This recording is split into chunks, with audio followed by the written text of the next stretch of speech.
Right then, here we are once again in the wonderful world of War Thunder. This time a bonus video, this time a choice of my own. And I've gone with the Heinkel HE-111H3, which is one of my favourite aeroplanes. Now a lot of people don't like flying bombers, they think it's boring and not much skill is involved, and, well, for the most part they're right. If you want to be for a bomber, a successful mission is, you fly over the bombing point, you drop your bombs, you fly back, you land, you get more bombs, and then you take off and you fly over another bombing point and hopefully bomb it before the game ends.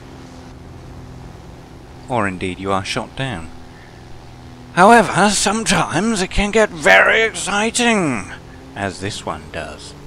Little spoiler there, but you'll have to wait till near the end, because initially it goes just the way it ought to. So initially I fly towards one of the Allied bombing points, forgetting that I am indeed a bomber. I'm just marking the bombing point that I intend to bomb, so nobody else comes and bombs it. Although that doesn't always work, sometimes there will be an asshole who likes to bomb other people's bombing points that they have already called dibs on.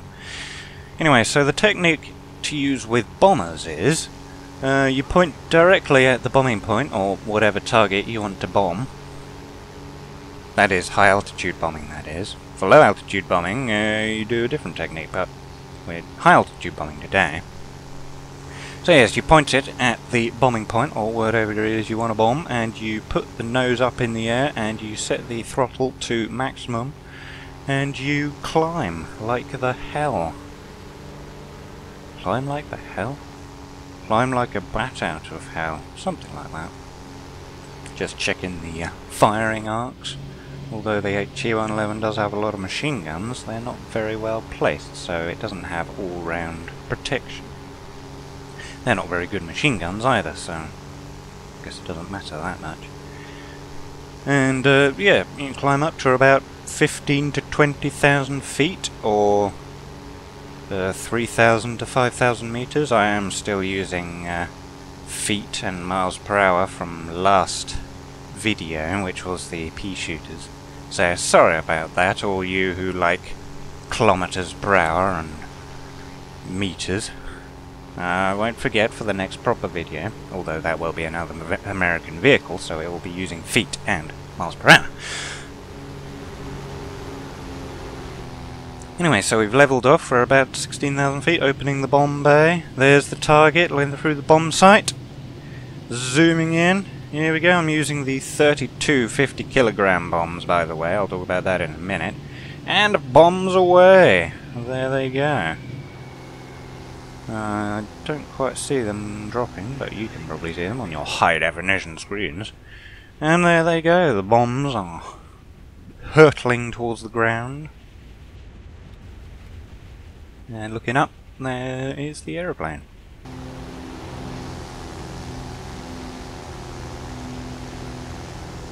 Got a nice stick of 50 kilo bombs. And there they go.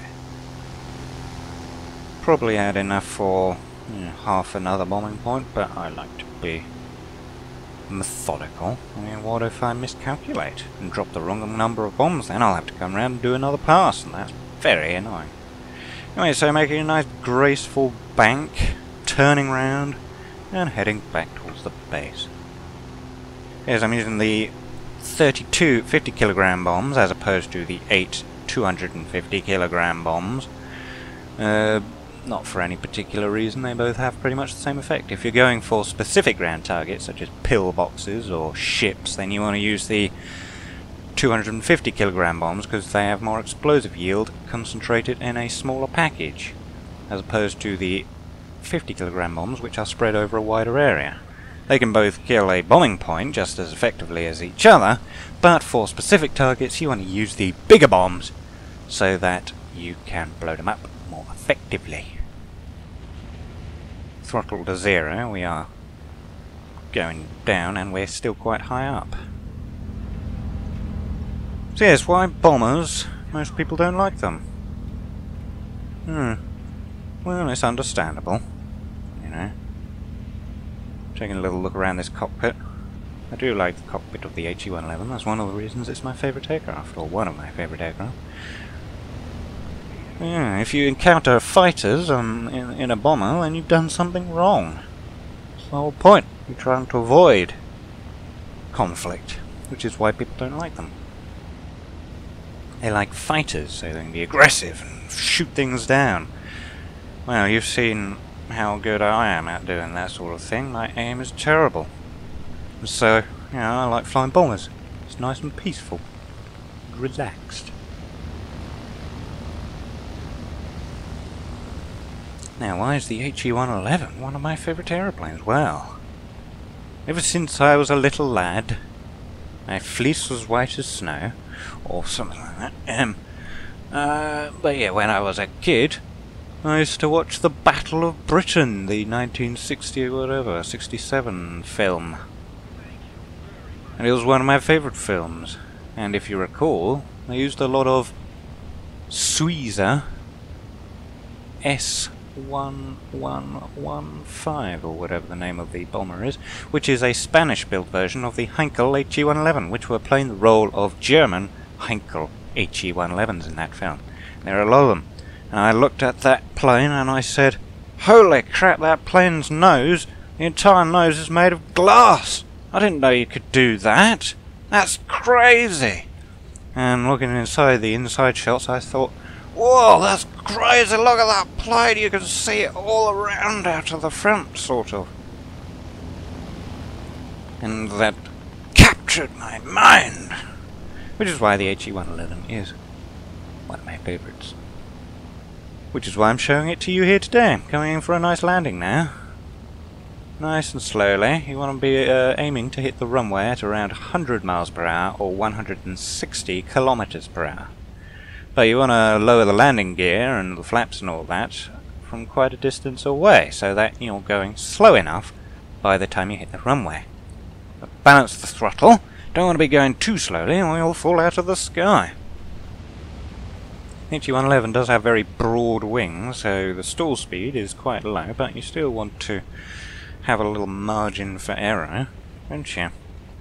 And here we go, maybe coming a little bit high, but I'd say it looks pretty much perfect. Flap set to landing setting now. We'll balance the throttle just so. Don't want to be going too slowly. And here we are over the end of the runway, doing the flare, and it will now drift down to a nice graceful stop. Tiny bit bumpy maybe. And there, full brakes. And there we have it, a nice landing, but don't turn off your sets yet. There's still a lot of battle to go. Retracting the flaps and turning the engines off. One by one. Yeah, the engines do take a very long time to spool downwards when they're in the HE-111, so... Yes.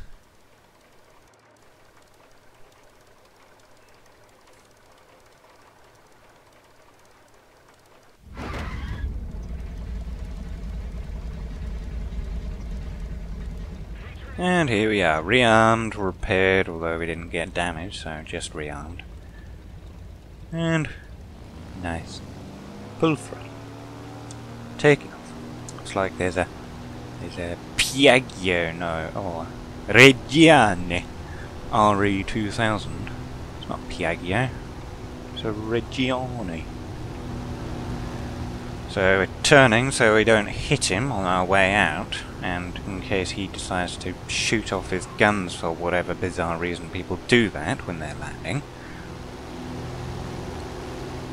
Track the flaps, track the landing gear, the undercarriage. There you can see it's retracting nicely.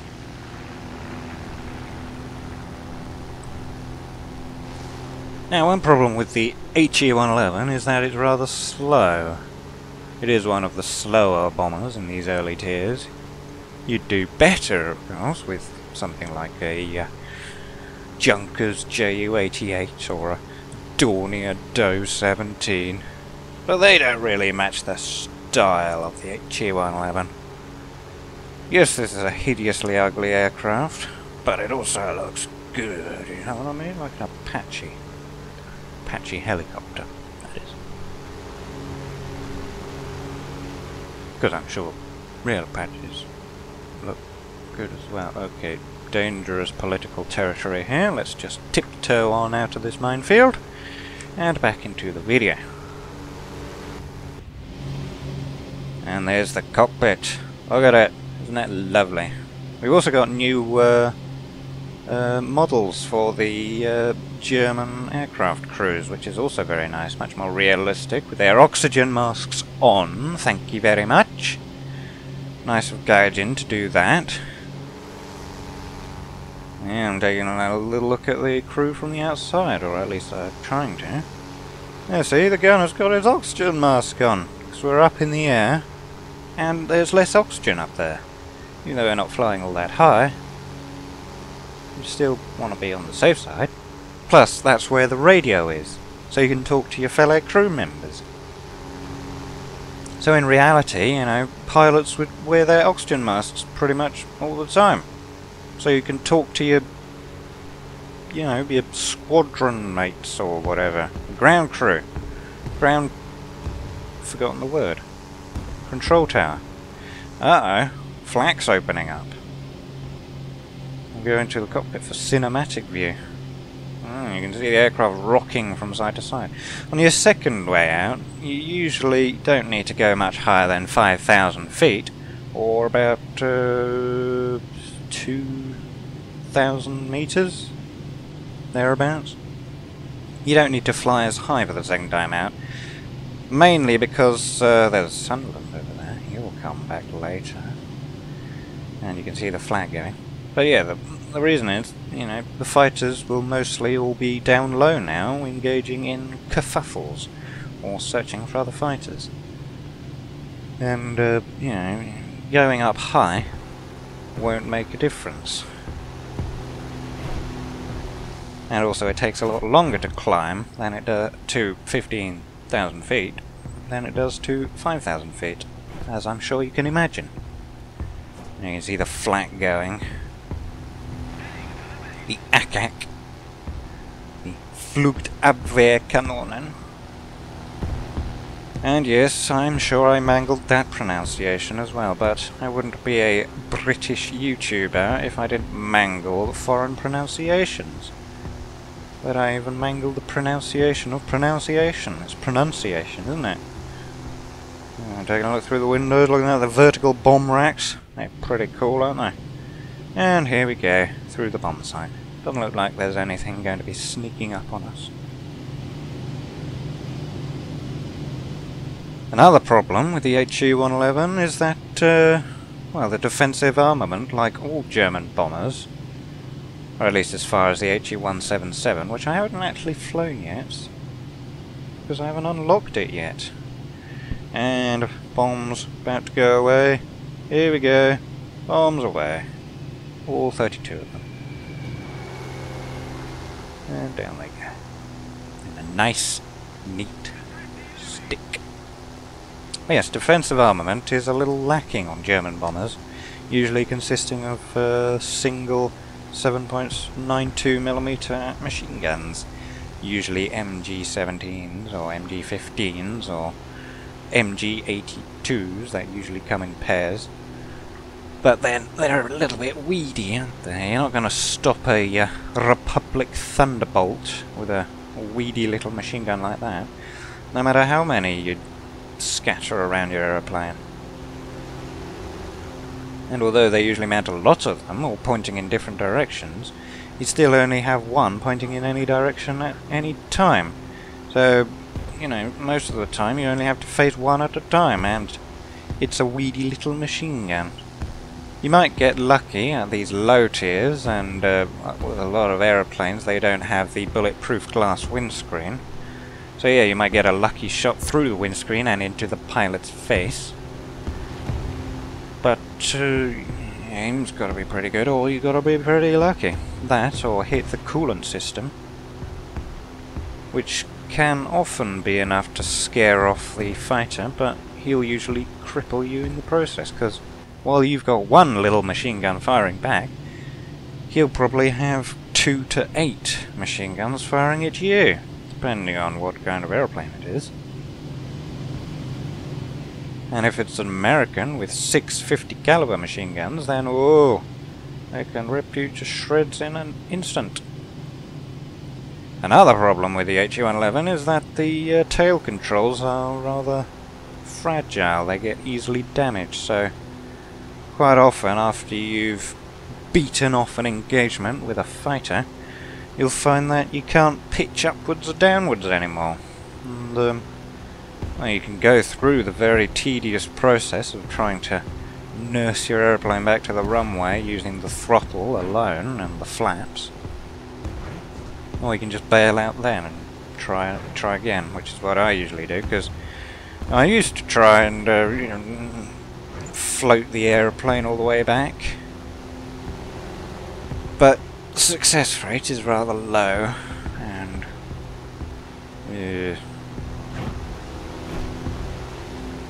well, the flak's getting quite heavy now, and oh no, we've been hit!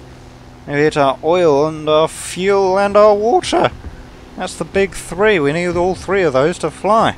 This is a liquid-cooled aircraft, you know, we've got Junkers Jumo engines, they're liquid-cooled, so they're vulnerable to taking damage. And although the tanks are self-sealing, looks like the hole is a little too large for them to seal. So we better get back to base. I was initially thinking of taking a few shots at that Sunderland, but now that we've taken all this damage, we're going to have to hot-foot it back to base.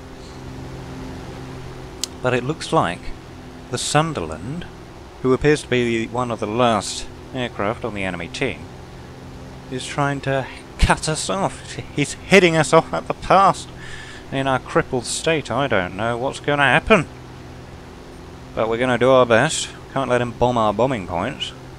That's exactly what we're doing. That's our job, damn it. Now, Sunderland does have a lot more machine guns than the HU-111, and it's a lot larger and therefore a lot more durable. It can soak up a lot more little holes. Its fuselage. And the vital components are a lot more spaced out. So yeah, I swerve out of the way of his forward-facing machine guns. Sunderland does have 4 fixed forward firing Browning 7.7mm machine guns, and I shoot at him with my defensive armament. He's much too far away now, but I do get a couple hits in with my ventral gunner. Doesn't do anything, of course, because tiny machine gun. And oh no, we're on the wrong side of the runway. We're going to have to do this properly and land facing into the wind. So we set the flaps, and we're going to have to do a very, very sharp turn to come down onto the landing strip. And we're also going pretty damn fast. So we lower the undercarriage, get a slight warning saying that we're going too fast, but then we slow down enough so that it goes away. Yeah, any second there.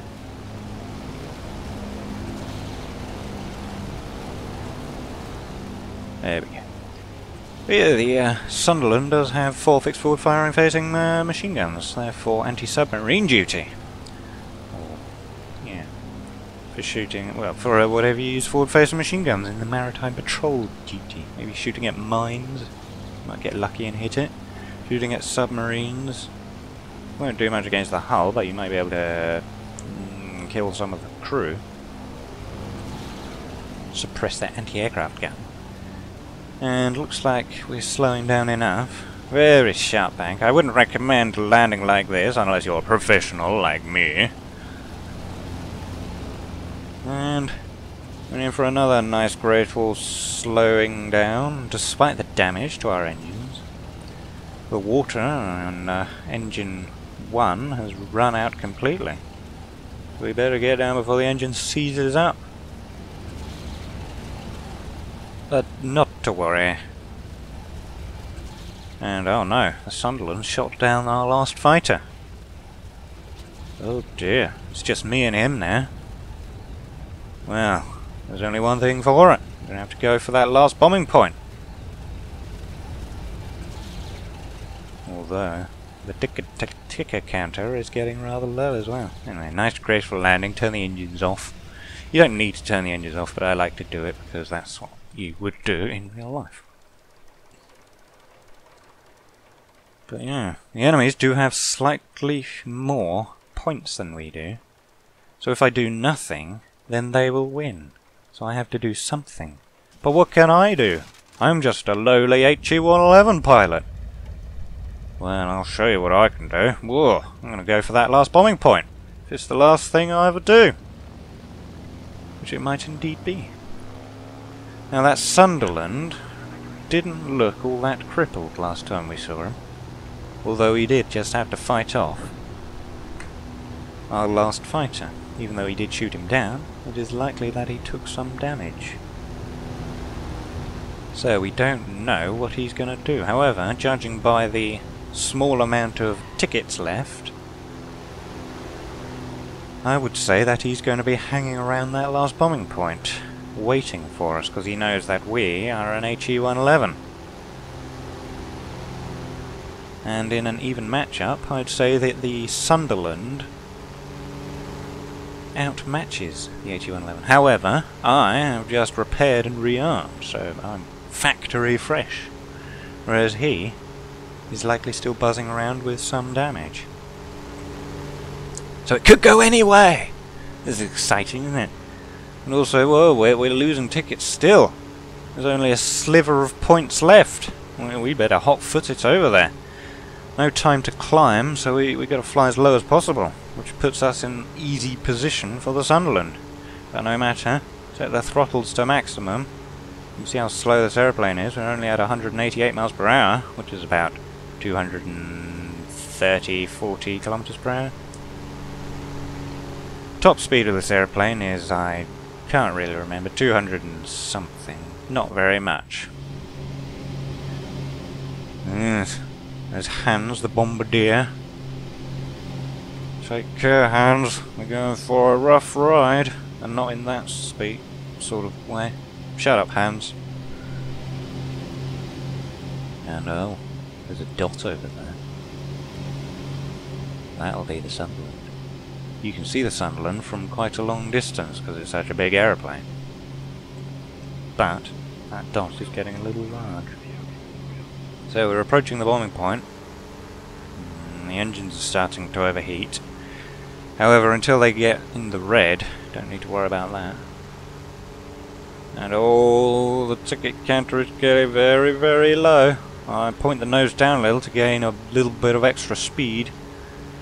Going a little faster, 235 miles per hour. That's around 300 kilometers per hour-ish. Oh, are we gonna get there in time?